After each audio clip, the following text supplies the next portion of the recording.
Israel എന്ന ജൂതരാഷ്ട്രം തുടക്കം കുറിച്ച മറ്റൊരു ക്രൂരമായ യുദ്ധത്തിന് കൂടി ലോകം സാക്ഷിയാവുകയാണ്.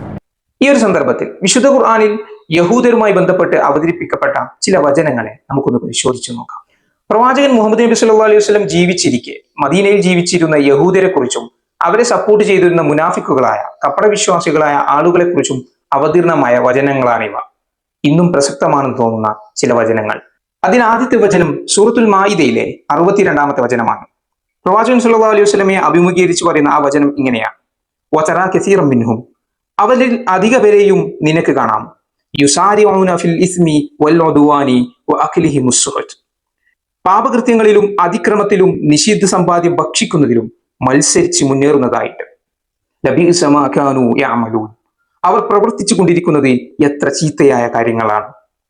തുടർന്ന് 64-ാം വചനത്തിൽ യഹൂദരെ കുറിച്ച് പ്രത്യേകം പറയുന്ന ഒരു കാര്യം കാണാം. കുല്ലമാ ഔഖദൂ നാറൻ ലിൽഹർബി അത്ഫാഹ അല്ലാഹ്, അവർ യുദ്ധത്തിന് തീ കൊളുത്തുമ്പോഴൊക്കെ അള്ളാഹു അത് കെടുത്തിക്കളയുന്നു. വയസ്സാഉന ഫിൽ അർദി ഫസാദ, അവർ നാട്ടിൽ കുഴപ്പമുണ്ടാക്കാൻ പരിശ്രമിച്ചുകൊണ്ടേയിരിക്കുന്നു എന്ന്.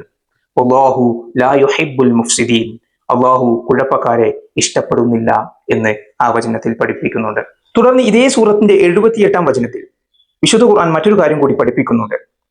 ഇസ്രായേൽ സന്തതികളിലെ സത്യനിഷേധികളെ ദാവൂദ് നബി അലൈഹി ഇസ്ലാമിന്റെയും ഈസാ നബി അലൈഹി ഇസ്ലാമിന്റെയും നാവിലൂടെ ശപിക്കപ്പെട്ടിരിക്കുന്നു എന്ന കാര്യം. എന്നിട്ട് അതിനുള്ള കാരണം കൂടി പറയുന്നുണ്ട്. ദാലിക ബിമാ അസൗ വകാനൂ യഅ്തദൂൻ, അവർ അനുസരണക്കേട് കാണിക്കുകയും അതിക്രമം ചെയ്തതിന്റെയും ഫലമായാണ് അങ്ങനെ അവർ ശപിക്കപ്പെട്ടത് എന്ന്.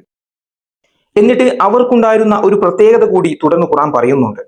കാനൂ ലാ യതനാഹൗന അൻ മുൻകരിൻ ഫഅലൂ, അവർ ചെയ്തിരുന്ന ദുരാചാരത്തെ അവർ അന്യോന്യം തടയുമായിരുന്നില്ല, തിന്മകളെ പരസ്പരം വിരോധിക്കുമായിരുന്നില്ല, അവരത് ആവർത്തിച്ച് പ്രവർത്തിക്കുകയും ചെയ്യും.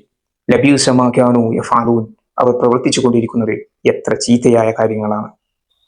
അന്ന് പ്രസക്തമായ ഈ വചനങ്ങൾ ഇന്നും എത്രമേൽ പ്രസക്തമാണെന്നത് പശ്ചിമേഷ്യയുമായി ബന്ധപ്പെട്ട രാഷ്ട്രീയ നീക്കങ്ങളും അവിടുത്തെ രാജ്യങ്ങളുടെ സമീപനങ്ങളും എല്ലാം പരിശോധിക്കുമ്പോൾ നമുക്ക് ബോധ്യപ്പെടും. ആ ജിയോ പൊളിറ്റിക്സിൽ ഇന്നും പ്രസക്തമാണ് ഈ ഖുർആനിക വാക്യങ്ങൾ. كنتم خير أمة أخرجت للناس تأمرون بالمعروف وتنهون عن